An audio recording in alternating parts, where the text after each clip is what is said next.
This is not going to be a fun video. No jokes or goofy hijinks, hell, there's not even any gameplay footage.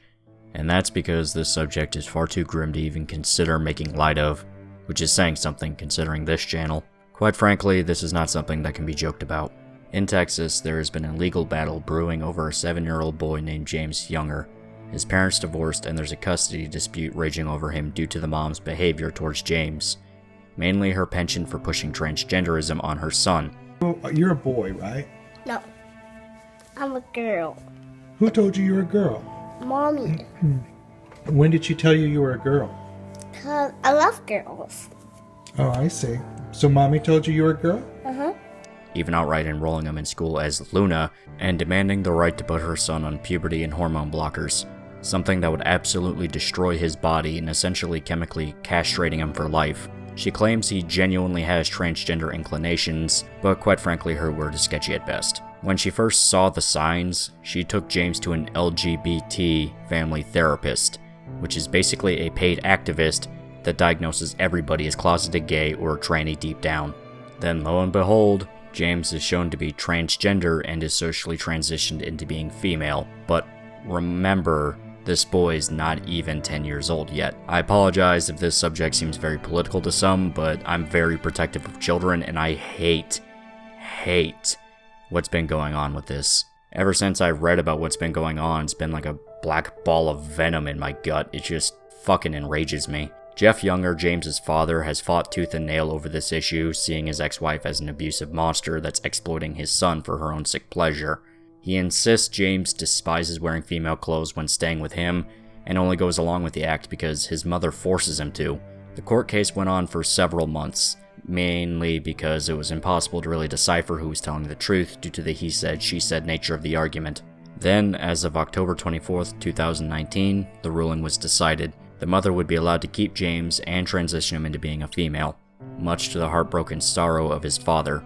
The mother, despite being a pediatrician, insists that what she is doing is healthy for James, even though the horrid health complications that come with sexual transitions are very much impossible to ignore. Remember the I Am Jazz kid, one of the big transgender figures that helped popularize this? His sexual reassignment surgery had horrible impacts on his health, due to the hormone blockers he took during childhood. You know, I was a little surprised. Jazz is young and healthy, and normally patients like that heal really quickly.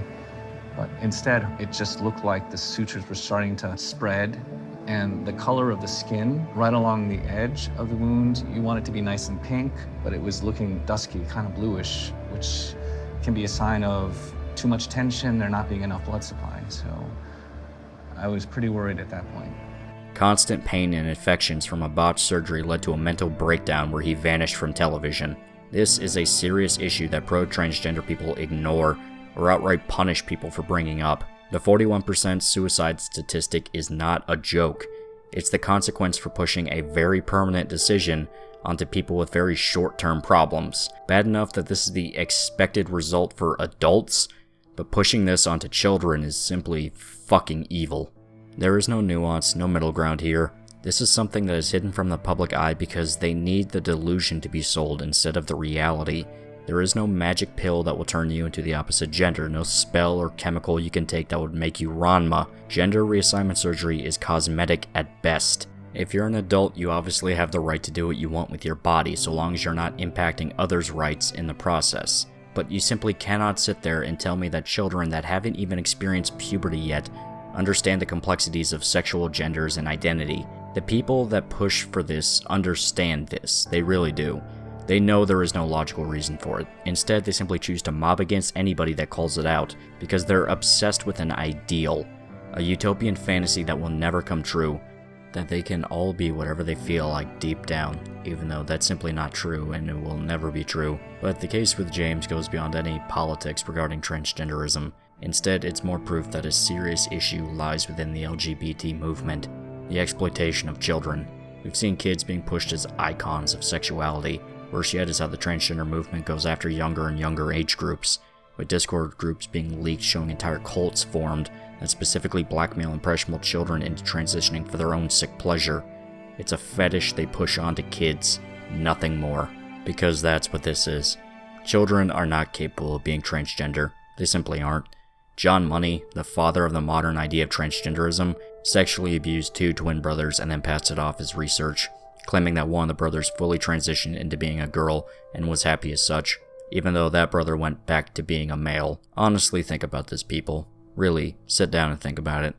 When you have a doctor taking pictures of 2 naked boys, even outright having them simulate sex with each other while he fucking watches, there is a serious problem we have to talk about, especially when those twin brothers end up committing suicide because of what he did to them. That's the end result of pushing transgenderism onto children. Pedophilia and death. The mental strain of what you do to them absolutely shatters their life, because there's no way they can get the idea naturally. It's always somebody outside that's pushing it onto them. Either a family member, a stranger, a close friend, someone's manipulating them into doing it. Sure, you might have that 1 in a million that had legitimate gender dysphoria and transition actually helps them, but that's not what's happening here. James is being pushed into this by his mother, who simply wants a daughter she can play dress up with. Instead of accepting her son as a male or getting pregnant again and hoping to have a daughter, she decided to mold her son into a daughter, which all I can really say to that is that's basically how you get Egg Kemper. I understand that some people might feel conflicted over this issue, that James might be too young to transition, but the LGBT movement as a whole is not necessarily a bad thing. That's the reason the slippery slope exists. Everyone is too timid to call out the lunatics harming children and fear being brigaded by the media, who absolutely took this trend and ran with it, because news media is also run by fucked up monsters that hurt kids. There is nothing wrong with calling out terrible people for awful behavior. You're not a bigot for saying children should not be exploited by mentally ill perverts. The silver lining to all this is that the Texas state governor announced an official investigation into the matter, so we might see a more objective look into the situation beyond brain-dead retards and activists. Not only that, but legislation is being written up that, if passed, would ban hormone puberty blockers to children under the age of 18. Maybe it won't completely stop lunatic parents like James's mother, but it's a step in the right direction. That's all I can say on the matter here. I won't ask you to like or subscribe since the video is not about me. Instead, I want to direct you to the GoFundMe set up by Jeff Younger. The guy is drowning in legal fees, but he wants to keep fighting for his kids. Hopefully he can get this decision appealed and get James away from his mother. So donate whatever you can over there to help the guy out. He's living in a fucking nightmare right now and he needs support. In fact, I'll go ahead and let the guy close us out here. I want you to imagine